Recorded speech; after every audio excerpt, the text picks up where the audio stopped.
ونستعينه ونستهديه ونستغفره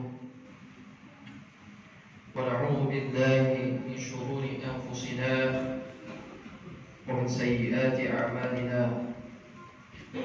من يهده الله فلا مضل له ومن يضلله فلا هادي له أشهد أن لا إله إلا الله وحده لا شريك له وأشهد أن سيدنا محمدا عبده ورسوله لا نبي بعده اللهم صل وسلم على نبينا الكريم سيدنا وحبيبنا وشفيعنا وظهرنا ومولانا محمد وعلى آله وصحبه أجمعين أما بعد فيا أيها الناس أوصيكم ونفسي بتقوى الله وطاعته لعلكم تفلحون فقد قال الله تعالى في كتابه الكريم أعوذ بالله من الشيطان الرجيم بسم الله الرحمن الرحيم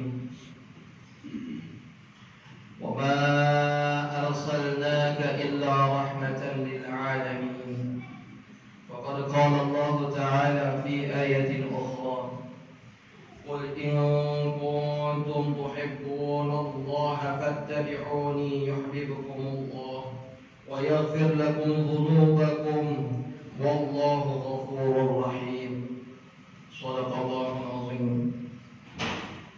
Hadirin ma'asyiral muslimin, jamaah Jumat rahimakumullah. Puji serta rasa syukur patutlah senantiasa kita panjatkan atas kehadirat Allah Subhanahu wa taala yang tidak pernah bosan memberikan kita banyak karunia. Di antaranya karunia melihat, karunia makan, karunia minum, dan banyak sekali karunia. Yang terbesar adalah karunia ketaatan, di mana Allah Subhanahu wa taala tidak melihat kita, padahal kita adalah hamba-hamba Allah yang sering berdosa. Padahal kita adalah hamba-hamba Allah yang sering bermaksiat. Namun Allah Subhanahu wa taala masih saja memberikan kita banyak nikmat. Masih diberikan kesempatan hidup, masih diberikan kesempatan bernafas, sampai kita tak menyadari bahwasanya itu merupakan kebaikan yang tidak henti-hentinya dari Allah Subhanahu wa taala. Dan di antara yang terbesarnya adalah kenikmatan ketaatan yang dimana Allah Subhanahu wa taala berikan kepada kita untuk melaksanakan ibadah, yang di antara kewajibannya adalah ibadah melaksanakan sholat Jumat bersama-sama. Sholawat serta salam semoga senantiasa tercurah kepada Nabi kita, junjungan akhir zaman, Nabi akhir zaman, yang dimana beliau ini menjadi penghulu dari para nabi, yang dibanggakan namanya dari 14 abad yang lalu. Namun nama tersebut menyeruak sampai seluruh seantero dunia, yang dimana tiada ada orang-orang di seluruh dunia yang beragama Islam pasti menyebutkan namanya, melantunkan namanya, yaitu baginda Nabi besar Muhammad sallallahu alaihi wasallam, yang disandingkan dengan kalimat la ilaha illallah Muhammadur Rasulullah, yang disandingkan dengan dua kalimat syahadat menjadi syarat yaitu masuk Islam. Semoga salawat serta salam tercurah kepadanya, para keluarganya, para sahabat-sahabatnya, insyaallah kepada kita sebagai pengikutnya. Hadirin ma'asyiral muslimin jamaah Jumat rahimakumullah.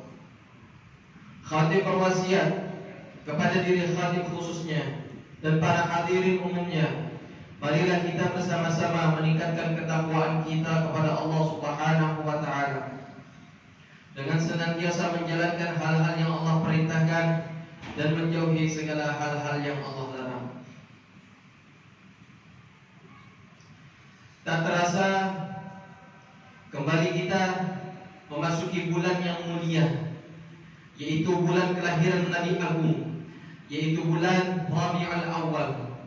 Di mana pada bulan ini telah lahir sosok manusia paripurna, sosok manusia yang sempurna, baik segi zahiriyah maupun batiniyah.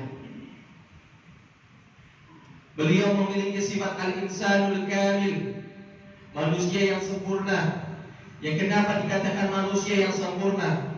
Beliau lahir di Arab, beliau memiliki kebiasaan daripada orang Arab, tetapi agama beliau yang dibawa oleh beliau, ajaran risalah yang disampaikan oleh beliau, itu sampai ke negeri-negeri di luar seantero Arab. Beliau memiliki pribadi yang agung, di mana beliau ini memiliki pribadi khuluquhul Quran. Beliau diperintahkan oleh Allah Subhanahu wa taala menyampaikan sebuah risalah, kitab suci Al-Qur'an. Akan tetapi jika seandainya beliau hanya sekedar menyampaikan, maka tiadalah mungkin akan sampai begitu saja kepada umat-umat di masanya. Oleh karenanya beliau memiliki sifat pribadi khuluquhul Quran, yaitu akhlak pribadi beliau juga merupakan Al-Quran. Perkataan-perkataan beliau bukanlah perkataan sembarangan. Wa ma yantiqu 'anil hawa in huwa illa wahyu yuha. Tiadalah beliau itu berkata kecuali merupakan wahyu yang diwahyukan. Oleh karenanya, selain daripada kitab suci yaitu Al-Quran yang mesti kita pelajari, yang mesti kita baca, mungkin juga kita mesti mengaji, menambah ilmu daripada majelis ta'lim, yang dimana di situ dipelajari ilmu al-hadis, yaitu adalah bagaimana pesan-pesan yang terkandung dari percakapan, perkataan-perkataan, min qaulin, dari perkataan, au fi'lin, atau kelakuannya Nabi sallallahu alaihi wasallam, au takhririn, atau daripada pendapat yang didiamkan oleh Nabi sallallahu alaihi wasallam. Hadirin ma'asyiral muslimin, jamaah rahimakumullah. Sosok pribadi yang agung, junjungan kita Nabi besar Muhammad sallallahu alaihi wasallam, wajiblah kita perkenalkan kepada generasi-generasi yang akan mendatang.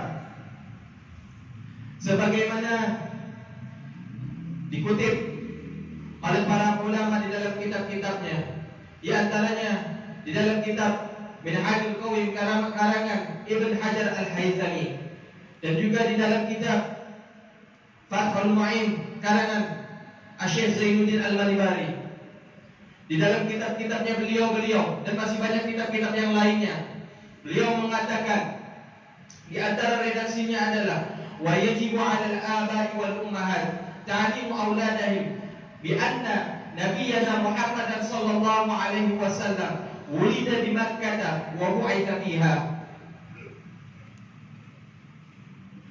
Yajibu 'ala kulli aba'i wa ummahat, wajiblah atas tiap-tiap orang tua, baik bapak-bapaknya maupun ibu-ibunya atau wali-walinya, ta'limu auladihim, yaitu mengajarkan anak-anaknya, bi anna nabiyyana Muhammadan, bahwasanya nabi kita Nabi Muhammad sallallahu alaihi wasallam wulida di Makkah, beliau dilahirkan di kota Makkah, wa bu'itha fiha, lalu diutus menjadi nabi di kota Makkah, wa tufiya bil Madinah, lalu beliau berhijrah ke kota Madinah, beliau wafat di kota Madinah, wa dufina fiha, lalu dimakamkan di kota Madinah.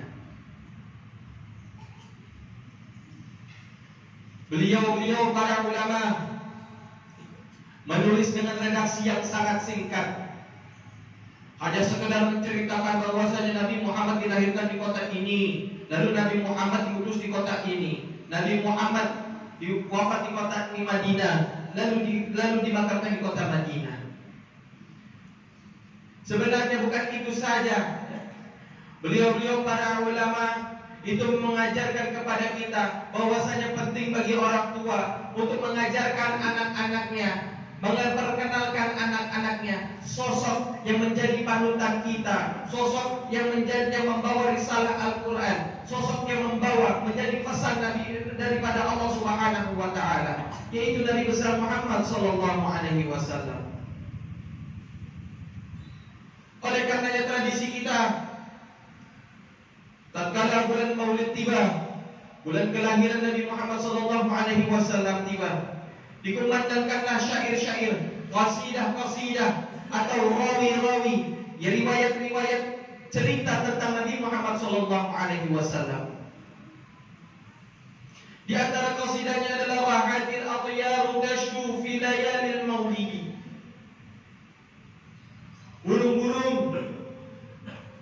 Burung-burung yang pada beristirahat tashdu itu ada bersenandung fi layalil maulidi, pada malam kelahirannya. Wa balikun nuri yabdu bi ma'adi ahmadi. Itu mengartikan bahwasanya jikalau seandainya burung-burung saja bergembira, alam raya saja bergembira, lalu bagaimana kita umat manusia bergembira? Ya, kita tidak memiliki makam apa-apa. Oleh karenanya, wajibnya kita untuk mengajarkan daripada anak-anak kita tentang sosok yang agung ini. Bagaimana beliau lahir di kota mana, daripada silah-silah nabawiyah.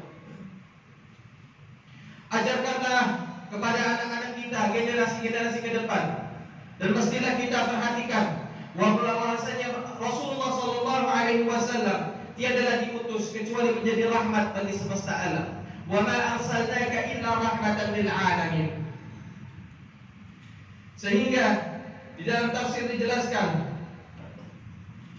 Allah Subhanahu wa taala mengutus Nabi Muhammad SAW lahum kullahum, yaitu bagi mereka umat manusia, kullahum seluruhnya, bukan manusia saja, alam semesta raya, baik alam yang ada di dunia maupun yang ada di alam-alam semesta raya yang lainnya. Faman qabila hadha rahmata wa syakara hadhihi ni'mah, maka barang siapa yang ada menerima rahmat ini lalu bersyukur terhadap nikmat ini, nikmat yang Allah Subhanahu wa taala berikan kepada kita, sosok yang agung itu, yaitu Nabi besar Muhammad SAW, sa'ida fid dunya wal akhirah, niscaya ia akan berbahagia, berbangga di dunia maupun di akhirat.